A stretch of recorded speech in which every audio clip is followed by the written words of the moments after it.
सोचिए आप एक एआई स्टार्टअप बना रहे हैं। आपके पास एक कमाल का आइडिया है और सबसे बढ़िया बात, इसे बनाना लगभग मुफ्त जैसा लग रहा है। ऐसा लगता है मानो एआई ने सारा मुश्किल इंजीनियरिंग का काम खत्म ही कर दिया है ना? पर क्या हो अगर ये सब सिर्फ एक छलावा हो, एक ऐसा जाल जो कामयाबी मिलने के बाद ही सामने आता है। चलिए आज इसी हकीकत की गहराई में उतरते हैं। ये आज के हर एआई फाउंडर का सपना है। ये मानना कि शुरुआती इंजीनियरिंग का भारी भरकम खर्चा अब पुरानी बात हो गई है। और सच कहूं तो कुछ हद तक ये सही भी है। आप बस एक लैपटॉप और कुछ एपीआई कीज के साथ एक प्रोडक्ट लॉन्च कर सकते हैं। लेकिन असली कहानी तो लॉन्च के बाद शुरू होती है। और ये है वो कहानी, $40,000 हर महीने। ये कोई हवाई नंबर नहीं है। ये उन कंपनियों की कड़वी सच्चाई है जो स्केल कर रही हैं। एआई ने लागत को खत्म नहीं किया है, इसने बस उसका रूप बदल दिया है। मतलब ये एक बार के प्रिडिक्टेबल खर्चे से हटकर एक लगातार चलने वाला अनप्रिडिक्टेबल और यूजेज बेस्ड दुस्वप्न बन गया है, जो आपके हर नए यूजर के साथ और बड़ा होता जाता है। इससे पहले कि हम इस जाल की और परतें खोलें, एक छोटा सा काम। अगर आप एआई के साथ कुछ भी बना रहे हैं या बनाने का सोच रहे हैं तो रुकिए। ये जानकारी अपनी टीम के साथ जरूर शेयर करें। हो सकता है ये आपके स्टार्टअप को बचा ले। और हाँ, सब्सक्राइब करना ना भूलें ताकि आप ऐसी जरूरी बातें मिस न करें। तो चलिए अब इस जाल को खोलते हैं। ये एक ऐसा फाइनेंशियल ट्रैप है जो तब और ज्यादा खतरनाक हो जाता है जब आप कामयाब होने लगते हैं। मतलब जितना ज्यादा आपका प्रोडक्ट इस्तेमाल होगा, ये गड्ढा उतना ही गहरा होता जाएगा। अब ये स्लाइड बहुत दिलचस्प है क्योंकि ये पूरे इकोनॉमिक मॉडल के बदलाव को दिखाती है। देखिए, पुरानी दुनिया में क्या होता था। आप शुरुआत में बहुत पैसा लगाते थे, एक टीम हायर करने में, सर्वर खरीदने में, सॉफ्टवेयर बनाने में, जिसे कहते हैं कैपिटल एक्सपेंडिचर या कैपेक्स। एक बार बन गया तो उसे चलाने का खर्चा लगभग फिक्स था। लेकिन एआई की दुनिया में सब उल्टा है। शुरुआती कैपेक्स लगभग जीरो है। असली खेल है ऑपरेशनल एक्सपेंडिचर या ओपेक्स का। मतलब हर एक एपीआई कॉल, हर एक टोकन, हर यूजर इंटरेक्शन का पैसा आपको देना पड़ता है और इस खर्चे का कोई अंदाजा नहीं लगाया जा सकता। तो जब कोई यूजर आपकी एआई ऐप पर एक क्लिक करता है, तो असल में पर्दे के पीछे क्या होता है? ये कोई एक सिंगल ऑपरेशन नहीं है। ये एक पूरी एआई सप्लाई चेन को चालू कर देता है। सिस्टम को वेक्टर डेटाबेस में क्वेरी करनी पड़ती है, जानकारी निकालनी पड़ती है, फिर एक लंबा चौड़ा प्रॉम्प्ट बनाना पड़ता है और शायद सबसे अच्छा जवाब पाने के लिए मॉडल को कई बार कॉल करना पड़ता है और फिर जाकर आउटपुट को वैलिडेट करना होता है। इस चेन की हर एक कड़ी का पैसा लगता है। और यहाँ कुछ ठोस नंबर्स हैं।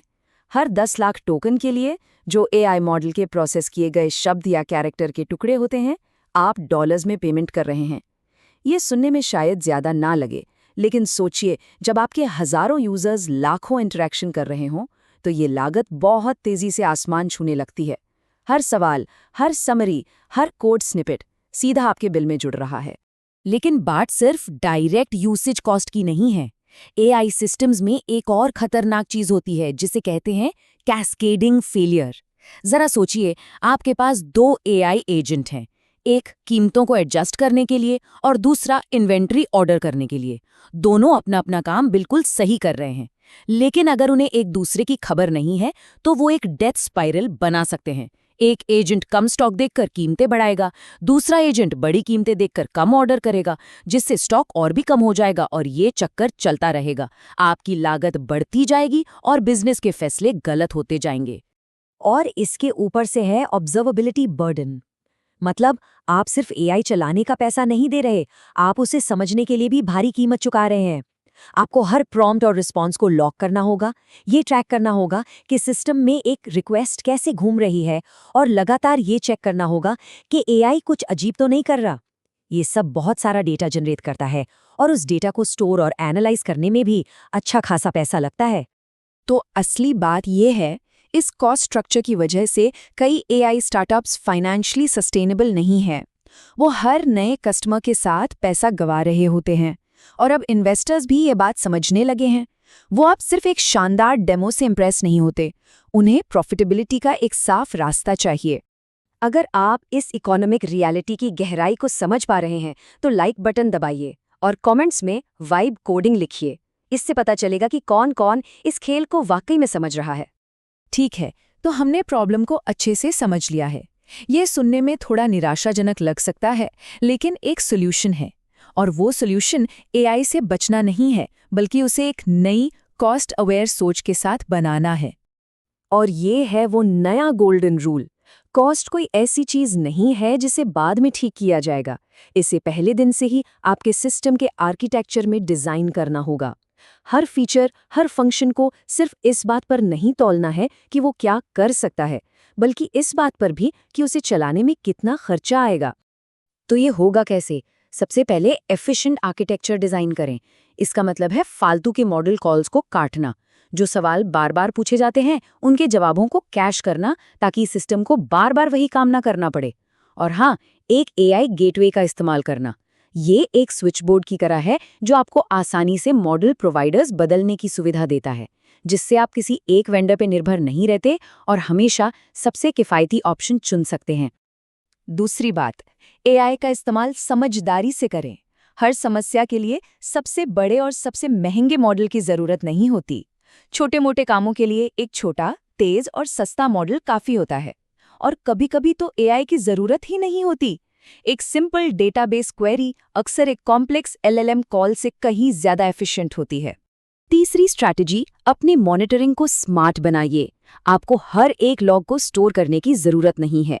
लॉग्स की सैंपलिंग करने और मैट्रिक्स को एग्रीगेट करने से लागत में भारी कमी आ सकती है। और यहाँ एक प्रो टिप है, एक कोरिलेशन आईडी का इस्तेमाल करें। ये एक यूनिक आइडेंटिफायर है जिससे आप हर यूजर रिक्वेस्ट के साथ लगा देते हैं, जो आपको कई सर्विसेज में उसकी पूरी जर्नी को ट्रैक करने में मदद करता है, वो भी बिना डेटा के पहाड़ को छाने। ये स्लाइड बहुत अच्छे से दिखाती है कि इन स्ट्रैटेजीज का असर क्या हो सकता है। एक मैनेज्ड प्लेटफॉर्म इस्तेमाल करना आसान तो है, लेकिन 100 मिलियन टोकन हर महीने पर इसकी लागत $40,000 है। वहीं अगर आपके पास इंजीनियरिंग एक्सपर्टीज है, तो एक सेल्फ होस्टेड सोल्यूशन जहां आप कॉस्ट को ऑप्टिमाइज करते हैं, कुल मिलाकर सिर्फ $18,000 में पड़ सकता है। ये एक बहुत बड़ा फर्क है जो स्केल पर आपके बिजनेस को बना या बिगाड़ सकता है। ये सब हमें एक MVP यानी मिनिमम वायबल प्रोडक्ट की नई परिभाषा पर लाता है। अब सवाल सिर्फ ये नहीं है कि क्या ये काम करता है, अब सवाल ये है, क्या ये एक sustainable cost per value generate कर सकता है। आपके बिजनेस का भविष्य अब सीधे सीधे आपकी ऑपरेशनल एफिशिएंसी से जुड़ा हुआ है। तो हम यहाँ से क्या सीख लेकर जा रहे हैं? ये सॉफ्टवेयर की इकोनॉमिक्स में एक फंडामेंटल बदलाव को समझने के बारे में है। ये इस पूरी चर्चा का सबसे जरूरी पॉइंट है। वो एक बात जो हमें याद रखनी है, हम एक ऐसी दुनिया से निकल कर आए हैं जहां आप एक बार सॉफ्टवेयर बनाने का पैसा देते थे, और अब एक ऐसी दुनिया में है जहां आप हर बार उसके इस्तेमाल होने पर पैसा देते हैं। कॉस्ट अब एक फिक्स्ड अपफ्रंट इन्वेस्टमेंट नहीं है, ये एक लगातार चलने वाला वेरिएबल ऑपरेशनल खर्चा है। और ये कोड पूरी बात को एकदम सही तरीके से बयां करता है। कोई भी एक शानदार एआई डेमो बना सकता है।